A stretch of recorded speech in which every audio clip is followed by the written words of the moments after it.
Hello and welcome to my humble layout at Taroko Double Railways with me, Elizabeth. And today we're going to look at the Hornby stock number R3729. It's the Allen in your Thompson Class 01 280 locomotive 8F, and the running number was number 6359, and that's DCC ready in double O gauge. Usual boxing by Hornby, the great picture nicely depicted of the original logo. And the reason why I always show the boxing is that if you are buying this unit secondhand, that you have the correct description and you know what the box should look like and what the model code number is.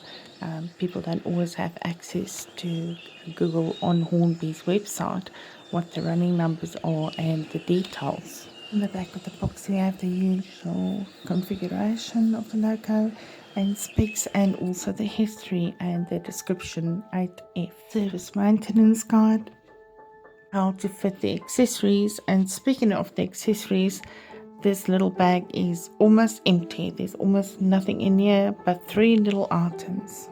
Then again, most of the accessories are fitted already on the logo, but I do not see any vacuum pipes.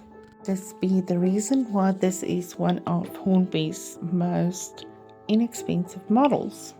I wonder.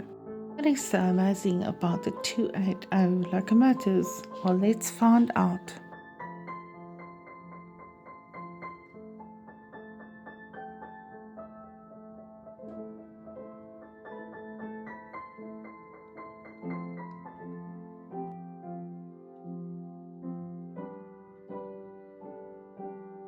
So bear in mind that I purchased this locomotive brand new, and there might be a oil stain on the front, as you can see, but it doesn't put me off completely, not yet. And I can see also the drain cocks that's already pre-fitted by the manufacturer, and having a look here in front we will see the metal sprung buffers, and there's also the builder's plate and the plastic running plate, and great detail along the loco itself, and greatly finished in the BR black. And the cylinder drain cocks is already pre-fitted by the manufacturer as previously stated. And then there's also the brake rod, and on the front smoke box we will see the smoke box door handle, lamp pine, and additional 3 lamp pines on the running plate in front. And on the buffer beam is the logo number nicely depicted, and also the metal sprung buffers really nicely oval shaped there. So rather a little bit disappointing that there's not a NEM coupler for the front of the logo. My personal feeling about it, but I do appreciate Hornby as a supplier, and I do love their stock. Steam locomotive just looking stunning here. Alongside the logo and view from the top, we can see the chimney, the dome, the whistles and valves, and the roof opening, the air vent there, and that is permanently open. It's not adjustable like most of the logos from Hornby. And we can also see the riveting and separately depicted plastic parts that's been fitted on the sides and handrails, and again the just the brilliance of this logo. It's absolutely amazing. Brake rod is visible there, and great finishes on this little inexpensive logo by Hornby, and great finishes on the wheels as you can see, and also again the brake rod that is visible there, and it also has the fitted chain coupling.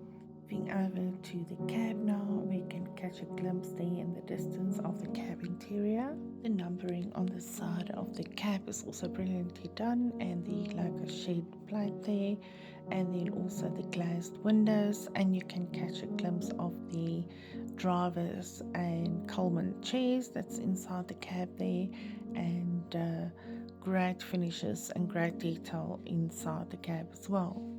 So for a entry-level type of loco, it has a wealth of finishes actually.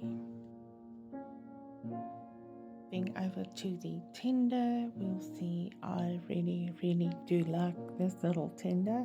It is so cute with the two little lettering on it, N and E for northeastern. You can see the metal sprung buffers and the coupling and hook and the red buffer beam and the lamp pines and handrails on the back there.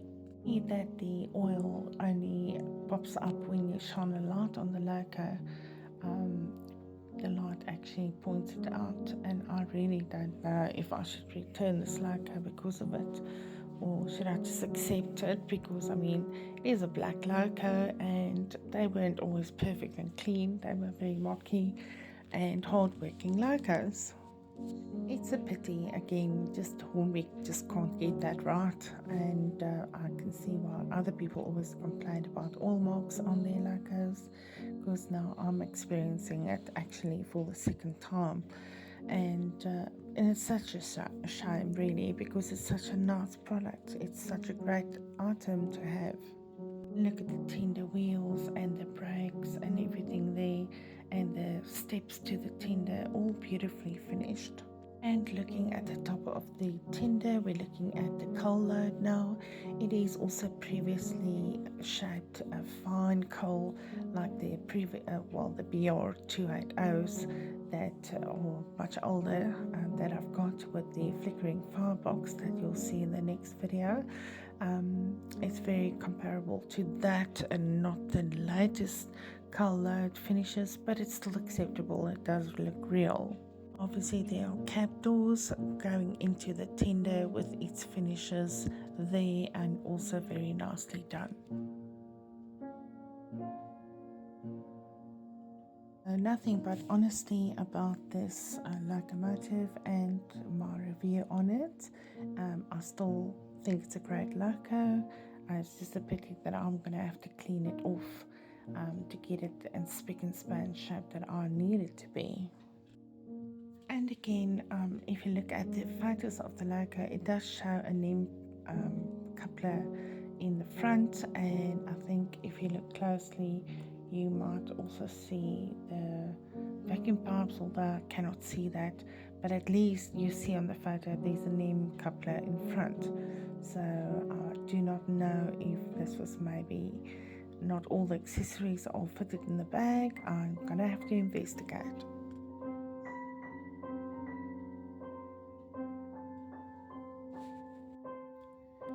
So now we're at the favorite part of this episode, where we delve into the Thompson locomotive. When Edward Thompson became Chief of Mechanical Engineering of the London North Eastern Railway in 1941, he soon initiated a much needed program of standardization, but with wartime restrictions making the construction of new locomotives difficult, he had to engineer new classes from existing stock items.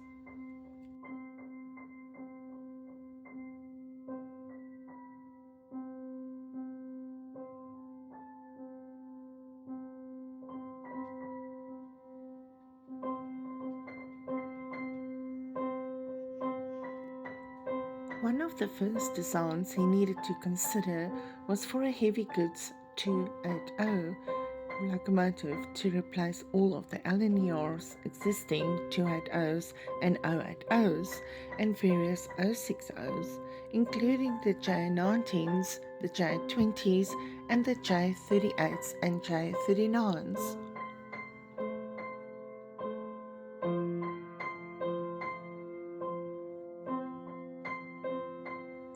Thompson chose to create his new 01 class locomotives by rebuilding from the stock of Robinson's class 04280 Railway Operation Division locomotives left over from World War I. The original design for 01 replaced the 04's boiler and cylinders with those from the B1 locomotives. The pony truck came from the L1, and Walshard's valve gear were introduced, and the 04's frames were shortened by 9 inches. A side window cab design was used to improve visibility for the crew, and a group standard 4,200-gallon tender was added. This design was then amended prior to the first O1 being built. Economic considerations meaning that the original O4 pony truck and 4,000-gallon tender were kept and the frames were not shortened. The boiler pressure along with the axle loading was increased and a straight running place was introduced.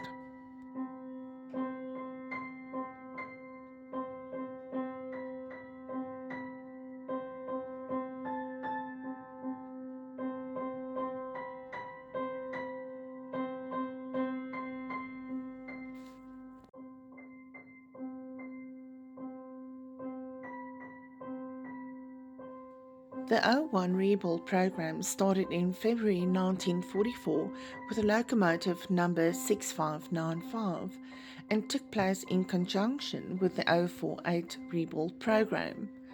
The condition of the donor locomotive dictated which program the original locomotive was assigned to, the condition of the valves and cylinder gear being particularly important to the decision making.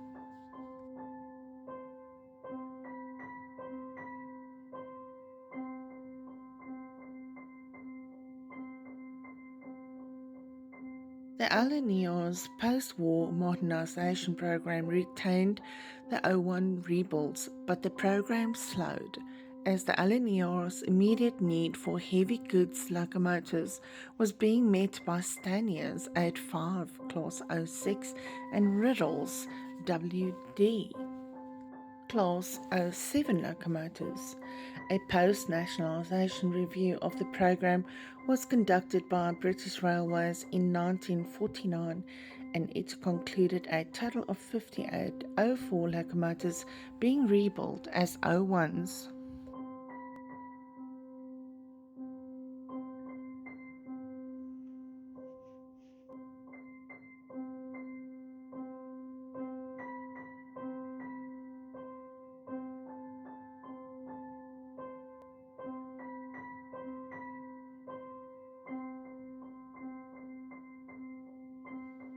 The O1s were put through an extended series of trials throughout the Alanior's network, and by the end of 1946, 40 of the class were allocated to Gorton, working over the Woodhead route, the rest being allocated between Tyndalk and March and Thornton.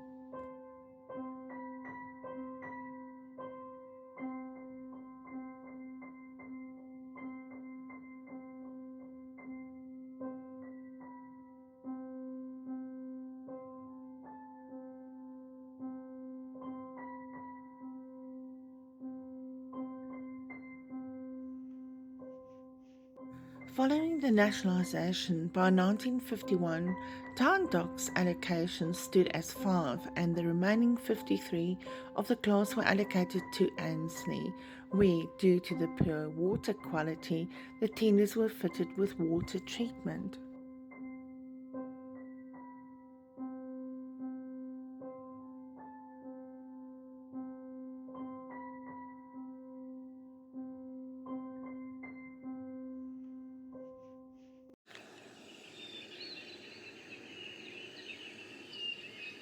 Locomotive number 6359, the locomotive we have running here on the layout today, had a checkered service life, being one of the original railway operating division 280 locomotives built by Kitson in August 1918 and numbered as ROD 1625.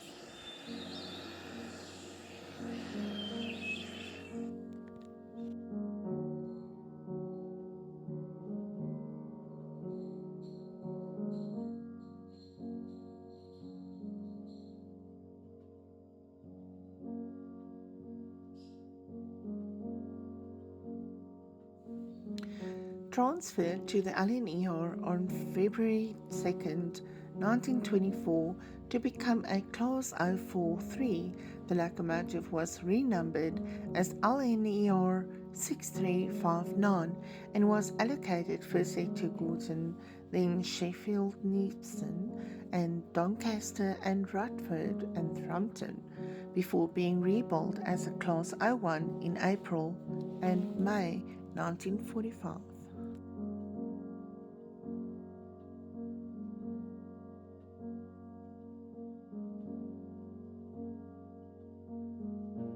So this locomotive bears the name NE, Northern Eastern Railway, but only protects the NE lettering and the L and the R lettering removed because of the war restrictions.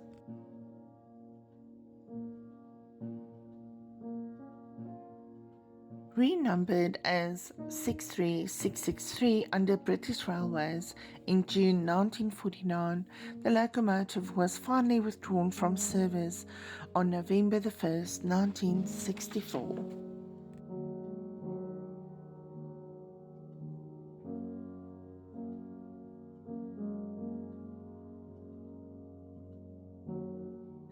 So a very nice locomotive to add to my existing collection, for sure. And I must add, with this order, I ordered some extra rolling stock, as mentioned before, the V-Day Dapple wagons, and have a look here. They are actually amazing little wagons, and yes, dated for this year, the 80th anniversary, so never too late to add those to the layout. And yes, going very well with the Lemberg as well as this specific locomotive, the 01. And then obviously bargain hunting over the weekend, I came across this lovely truck, and yes, I also added an additional cement box to the cement truck scene, and also the 2 additional loco sheds that I added to the layout, which I still have to weather.